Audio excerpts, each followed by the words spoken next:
አመሰግናለሁ ላለፉት 5 ቀናት የዓለም የሥራ ድርጅት ጋር ትልቅ የአህጉራዊ ኮንፈረንስ ወይንም ደግሞ ጉባኤ አካሂደናል። ዛሬ ማጠናቀቂያው ላይ ደርሰናል። እንግዲህ ይሄ ጉባኤ በየ2 አመቱ በአፍሪካ ሀገራት የሚከበር ነው የሚሆነው። 20ኛውን እኛ እንድናከብር እና ይሄንን ሆስት እንድናደርግ እድል አግኝተን ከጠበቁት በላይ ማስተናገድ የቻልንበትን ሁኔታ እንግዲህ ማየት እንችላለን።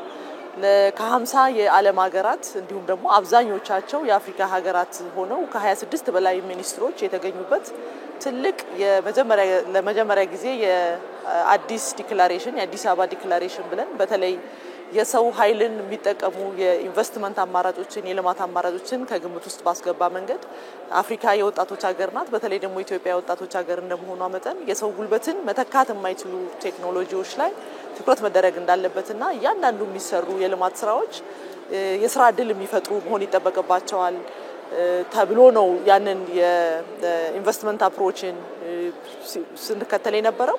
እንግዲህ ኢትዮጵያ ላይ የተባለ መንገድ ከዚህ ከአዲስ ዲክላሬሽንን በፊት በናሽናል ፕሮግራም ደረጃ እያንዳንዱ የሚሰሩ መሰረተ ልማቶች እንበላቸው ወይንም ደግሞ ሌሎች ስራዎች የሰው ተኮር መሆን ይጠበቅባቸዋል። ዜጎች ላይ ትኩረት ያደረገ መሆን ይጠበቅበታል። ይሄ ሲባል በከፍተኛ ደረጃ የሥራ ዕድል የሚፈጥሩ መሆን ይጠበቅባቸዋል ተብሎ በናሽናል ስትራቴጂ ወይንም ደግሞ በዶክመንት ደረጃ ተቀርጾ እያንዳንዱ ሚኒስትር ከዛ ወስዶ ስራዎችን እየሰራን ያለንበትና እንግዲህ ባለፈው ወደ 3 ሚሊዮን ለሚሆን ወጣቶች የሥራ ዕድል የሚፈጠርበት መስክ ማየት እንችላለን።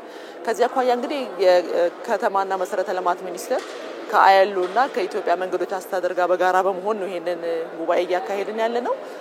መንገዶች ላይ ትኩረት ያደረግነው አብዛኛው ሌበር ኢንቴንሲቭ በሆነ መንገድ የኢትዮጵያ መንገዶች በከተማ ውስጥ የምንሰራቸው መሰረተ ልማትም ይሁን አገራዊ መሰረተ ልማቶች በከፍተኛ ደረጃ የሰው ጉልበት ወይንም ደግሞ የሰው ኃይልን የሚጠቀሙና በሂደት ደግሞ የሥራ ዕድል እንዲፈጠር ታሳቢ ባደረገ መንገድ ትልቁን ኢንቨስትመንት አማራጭ የሚወስድ እንደመሆኑ መጠን ይሄ በአዳዲስ መንገዶች ሲሰሩ የሰው ጉልበት እንዲጠቀሙ ከአዲስ ውጪ ደግሞ ያረጁትን ደግሞ መልሰን ሜንቴን ስናደርግ በእድሳት ሂደት ውስጥም ደግሞ የሰው ጉልበት እንዲጠቀሙና ይሄ ደግሞ በቀጥታ ከሥራ ዕድል ፈጠራ ጋር መያያዝ እንዳለበት ከግምት ውስጥ በማስገባት ነው እንግዲህ እኛም ስንሰራ የቆየ ነው።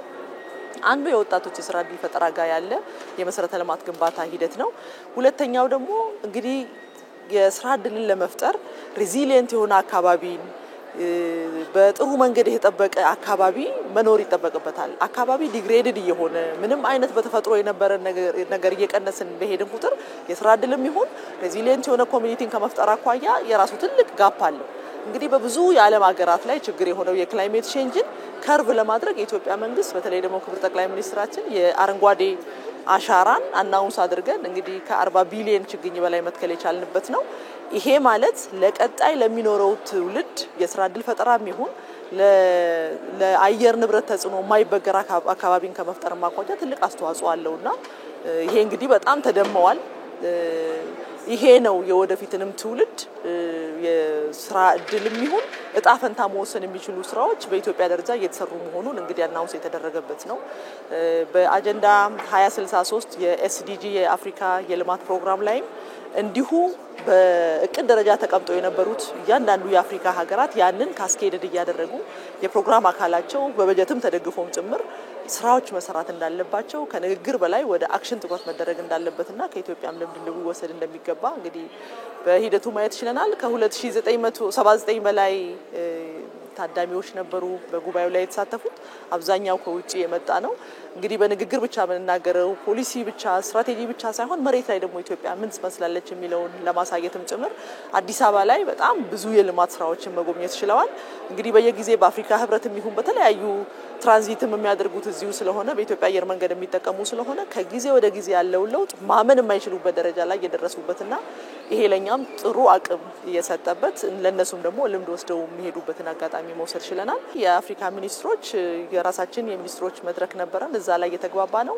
በተለይ የአዲስ አበባ ዲክላሬሽን በቀጥታ ከኤስዲጂ 2063 የአፍሪካ የልማት አጀንዳ ጋር በቀጥታ ግንኙነት ያለው በተለይ ያንዳንዱ የሚሰሩ የልማት ስራዎች ከዚህ የሥራ ዕድል ፈጠራ ጋርና ከአካባቢ ጥበቃው ጋር በቀጥታ የሚያያዙ መሆን ይጠበቅባቸዋል።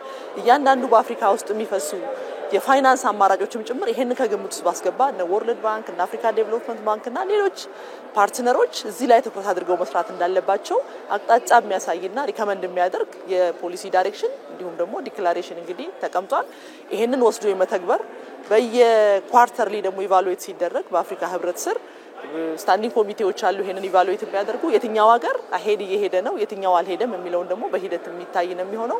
እኛ ከዚህ ሁሉ ቀድመን አብነት ሊሆኑ የሚችሉ ስራዎች በአገር ደረጃ እየተሰራ ነው ያለው። ይሄንን እንግዲህ አጠናክረን ማስቀጠል እንዳለብን ማየት ይቻላል ማለት ነው። እንግዲህ ኢትዮጵያ ከጊዜ ወደ ጊዜ በተለይ ዓለም አቀፍ ኩነቶችን የማስተናገድ አቅም ከጊዜ ወደ ጊዜ ያደገ መምጣቱን በቀናት ልዩነት በሰዓት ልዩነት ኢንተርናሽናል ኢቨንትን ኦርጋናይዝ አድርጎ ያለን ሆስት የማድረግ አቅም በጣም ከጊዜ ወደ ጊዜ ያደገን ያለው ይሄ መቀጠል ይተበቅበታል።